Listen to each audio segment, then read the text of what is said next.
नमस्कार. श्री स्वामी समर्थ मंडळी. माझ्या यूट्यूब चॅनेलमध्ये तुमचे अगदी मनापासून स्वागत आहे.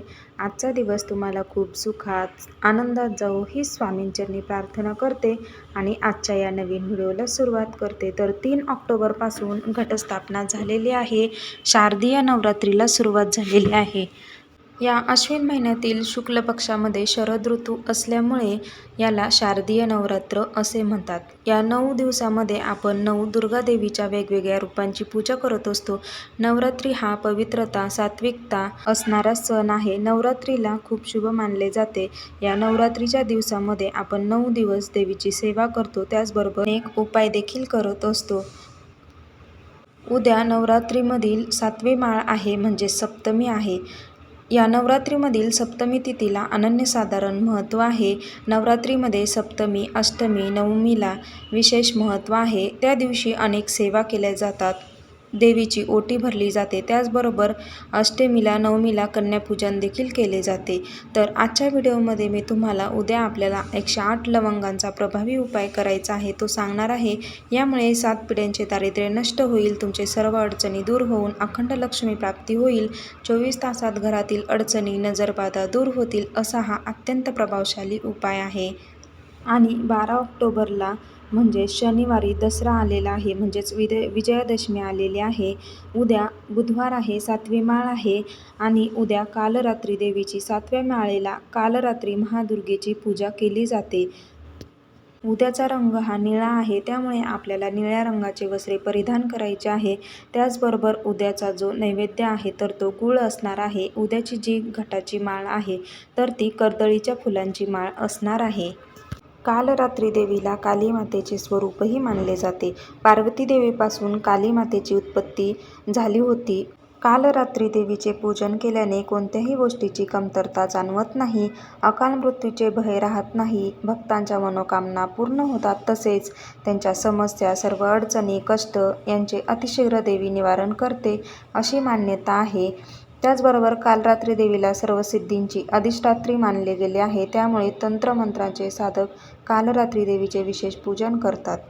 देवीचे स्वरूप हे नावाप्रमाणे कालरात्री आहे. देवीच्या श्वासात अग्नी असल्याचे म्हटले जाते. चतुर्भुज असलेल्या देवीच्या एका हातात खड्ग तर दुसऱ्या हातात लोखंडी शस्त्र आहे. तिसरा हात अभय मुद्रा आणि चौथा हात वरमुद्रा स्थितीत आहे. देवीचे वाहन गर्दभ म्हणजे गाढव आहे. रिद्धी आणि सिद्धीचा प्रदान करणाऱ्या कालरात्री देवीचे नेत्र ब्रह्मांडाप्रमाणे विशाल आणि गोल आहे. देवीची दृष्टी विजेप्रमाणे चकाकणारी आहे. नवरात्रीचे हे 9 दिवस अत्यंत शुभ आहेत. नवरात्रीची 7वी माळ, सप्तमी, अष्टमी, नवमीला विशेष महत्त्व आहे. तर उद्या आपल्याला एक उपाय करायचा आहे. तर उपाय कसा करायचा आहे, कधी करायचा आहे ते आपण पाहूया. पण त्याआधी चॅनेलवर नवीन असाल तर चॅनेलला सबस्क्राईब करा. त्याचबरोबर त्या शेजारी असलेले बेल आयकॉन देखील प्रेस करा, म्हणजे येणारे प्रत्येक नवनवीन आणि माहितीपूर्ण व्हिडिओ तुम्हाला पाहता येतील. तर उद्या सकाळी लवकर उठायचं आहे, देवपूजा करायची आहे, श्वेत वस्त्र परिधान करायचे आहे. उद्याचा निळा रंग आहे, त्यामुळे निळ्या रंगाचे आपल्याला वस्त्रे परिधान करायचे आहे. हा उपाय जो आहे तो उद्या संध्याकाळी आपल्याला करायचा आहे. 6 वाजल्यापासून 12 वाजेपर्यंत हा उपाय तुम्ही कधीही करू शकता. तर या उपायासाठी आपल्याला 108 लवंगा घ्यायच्या आहेत. आपल्याला खराब झालेल्या, तुटलेल्या, फुटलेल्या लवंगा घ्यायच्या नाहीत. त्याला पूर्ण फूल असलं पाहिजे अशा आपल्याला 108 लवंगा घ्यायच्या आहेत. त्यानंतर आपल्याला 7 भीमसेनी कापराच्या वड्या घ्यायच्या आहेत. तुमच्याकडे भीमसेनी कापूर नसेल तर तुम्ही साधा कापूर घेतला तरीही चालेल.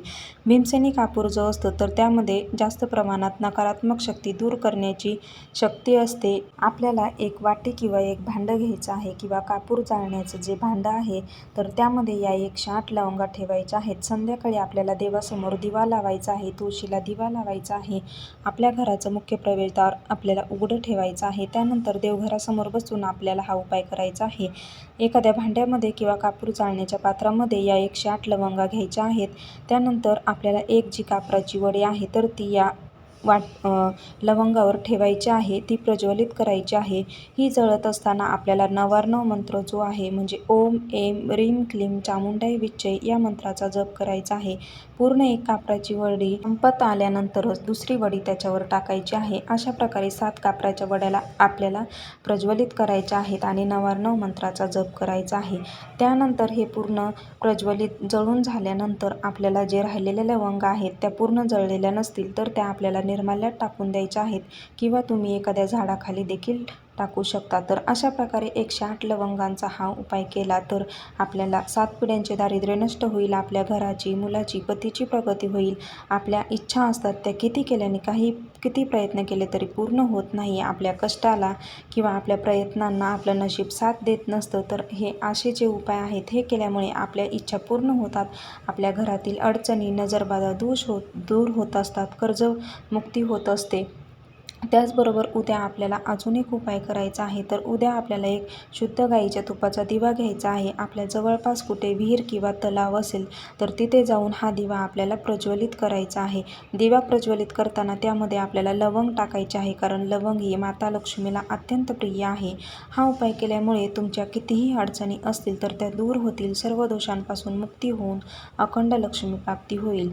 त्याचबरोबर उद्या आपल्याला अजून एक उपाय करायचा आहे. हा उपाय आपल्याला सप्तमी, अष्टमी, नवमीला तुम्ही तिन्ही दिवसात कधीही करू शकता. तर आपल्याला तुमच्या जवळपास कुठे वडाचं झाड असेल तर तिथे जायचं आहे, त्याच्या पारंब्या तोडून आणायच्या आहेत. ह्या पारंब्या आपल्या घरामध्ये आपली जिथे तिजोरी आहे तर तिजोरीमध्ये ठेवायच्या आहेत. तिजोरी बंद करत असताना आपल्याला माता लक्ष्मी व नवदुर्गेचं स्मरण करायचं आहे आणि त्यानंतर आपल्याला आशीर्वाद मागायचा आहे. तर अशा प्रकारे आपल्याला हे जे उपाय आहेत ते सप्तमी, अष्टमी, नवमीला करायचं आहे. हा उपाय केल्यामुळे तुमचं कर्ज मुक्त होईल किंवा तुमचे कितीही करोडेचे कर्ज असू द्या, गाडीचे, घराचे, जमिनीचे, तर त्यातून सुटण्यासाठी तुम्हाला मार्ग मिळेल. तर उद्या तुम्ही बुधवार 7वी माळ आहे, 108 लवंगांचा हा उपाय नक्की करा. तुम्हाला नक्कीच फरक जाणवेल, तुमच्या सर्व अडचणी, नजरबाधा दूर होईल. तर कसा वाटला व्हिडिओ कमेंट करून सांगा आणि असेच व्हिडिओ पाहण्यासाठी चॅनेल सबस्क्राईब करा. भेटूयात नवीन व्हिडिओ घेऊन. व्हिडिओ पाहिल्याबद्दल धन्यवाद. श्री स्वामी समर्थ.